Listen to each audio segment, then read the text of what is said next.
Yo guys, what is up? Welcome back to more Zero Hour. Welcome back to another Pro 1v1 match. Today we're on a map called Mountain Mayhem by Jundy. It's actually a very, very good, interesting, and unique map. We'll come on to it in a second. You get this 1k crate.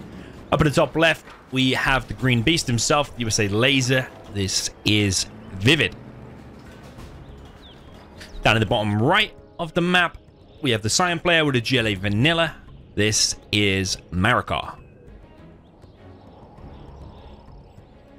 So yeah, this map, actually having that 1k crate in the base does enable you to do a bit of a better and bigger build order. Just that 1k does make all the difference. It means you can either keep your CC for free, basically, because you get the 1k crate, but you got to imagine the enemy's also getting the 1k as well. So if he also keeps his CC, then it's kind of even. But it also just enables you to maybe get out your first unit a bit quicker, or do a 3 supply build, or get out an oil as well as your 2 supplies. Just enables you to do a bit of a quicker start, basically. And then this map is also north versus south, but it's also at a slight angle, if you notice it, like down here to down here, which kind of does... It is a bit of a unique map. You can also like do 2 supplies on here. So it's just, yeah, it's just an all-round interesting map.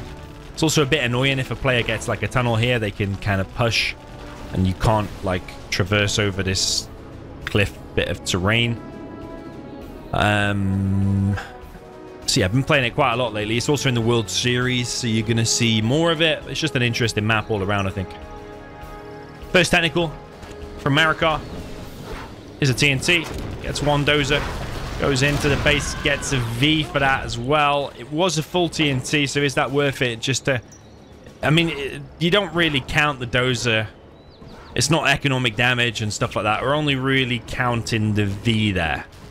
So is a fully loaded TNT worth it for killing a V?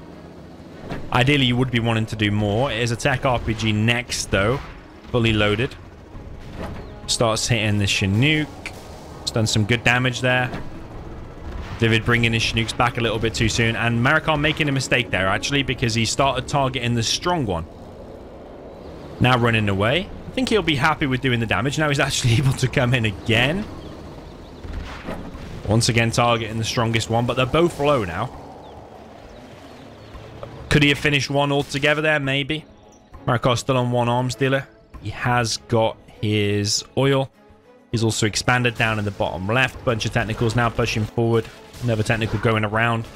In the beginning, basically, you're trying to avoid fighting the Vs. Try and get around, cause as much havoc in the base as you can. Killing powers. Stuff like that. It was a tech RPG, actually. He's going for the other dozer, maybe. So he's doing okay damage to some of the Chinooks. It was actually 5 RPGs. Still the same tech, perhaps. And he actually gets one there.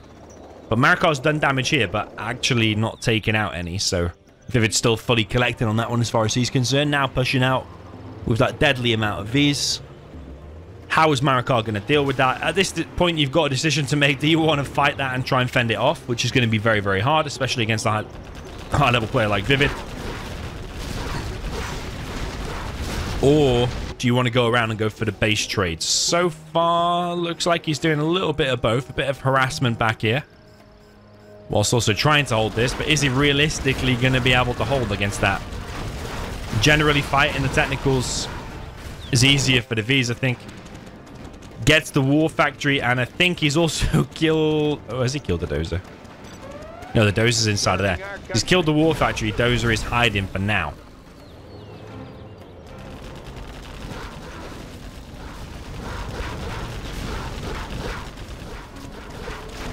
Okay, technicals now coming in. It is a TNT combined with a technical push, but all of the stuff here for Marakar is going down. He only gets himself 1v, but loses every single technical. Now, would it have not been better at that point for Marakar, instead of trying to fight that, actually going around, using all those technicals, take out that firebase and force ViViD to go back? I think so. Obviously, we can see the whole map. It's easier for us to say and see. I can hear something being captured, but I'm not sure what it is here. Artillery platform. There's still a bunch of technicals out for Marakar, and he has got 2 arms dealers still down in the bottom left, although one of them is fake.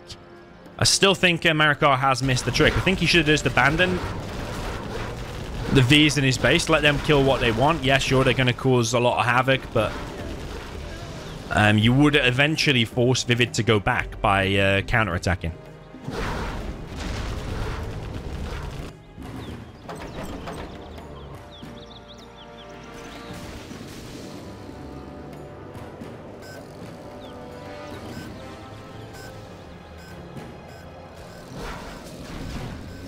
Another fully loaded V joining the party. Marakar trying to grab himself this oil palace being built by Marakar.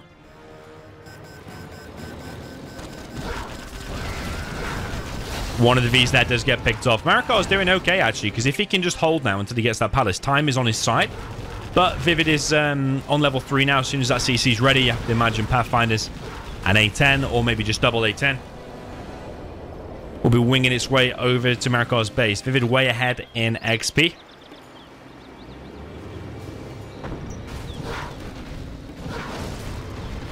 ViViD did take a lot of damage there on that V, and Marakar's focused on it. He was.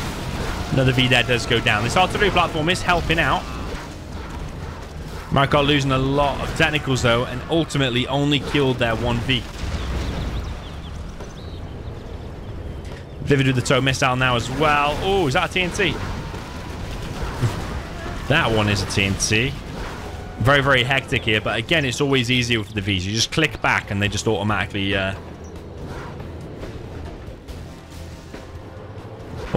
fire. Here comes the A10. It's going to be on the oil. Marakar going for another TNT. It's desperation a little bit here. I suppose he has to.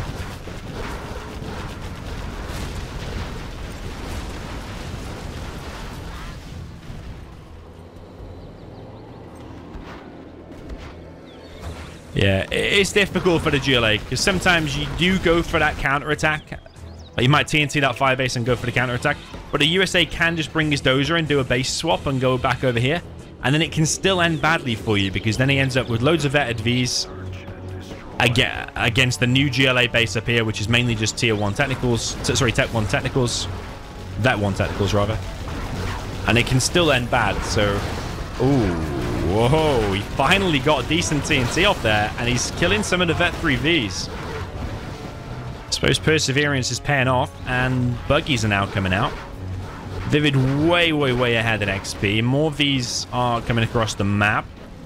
Marakar's really, really playing some fast GLA here. Did very well to get these V numbers down. But still, though, is he running out? He needs more workers here. Is he running out of cash? Because that supply's gone now.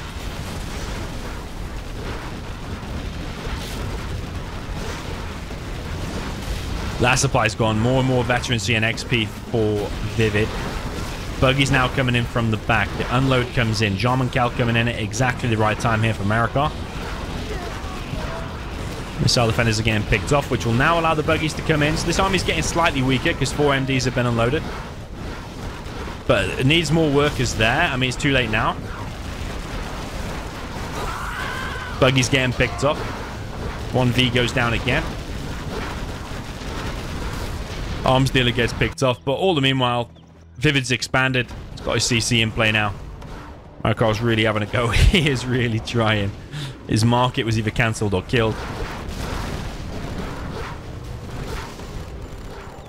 I don't even think Marakar has enough money to really continue, because even if you wiped out all of that now, by the time you got re-established on there and re-established on there, I think it's already looking too rough. Maybe if you got the dozer hunt, it could have been a bit of an interesting game. I still stand by my comment. He should have gone forward a base trade. Looking very, very tough now for Marakar.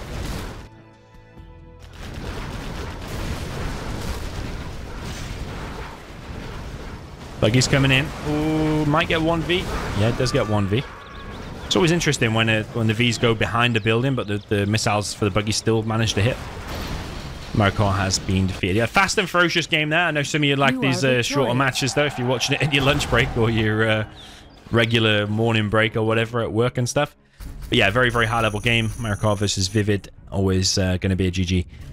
And yeah, ultimately, I think Marakar just made a little bit, maybe too many mistakes in the beginning. Like, for example, some of the hits on the Chinooks, he should have focused on one. It's better to kill one rather than to damage both, but leave both alive. The first TNT was kind of good, but imagine if that had hit a supply. Like, okay, he killed one V and he killed one dozer, but I didn't really count the dozer because it doesn't affect him economically and doesn't stop the army from producing. As long as ViViD's still got one dozer alive, he's still kind of completely fine. And I think this map probably does favor the USA maybe a bit more, because those crates at the top right of ViViD's base, you can alternate collect from those. I suppose you could say the same about GLA, though. You could build 2 supplies on that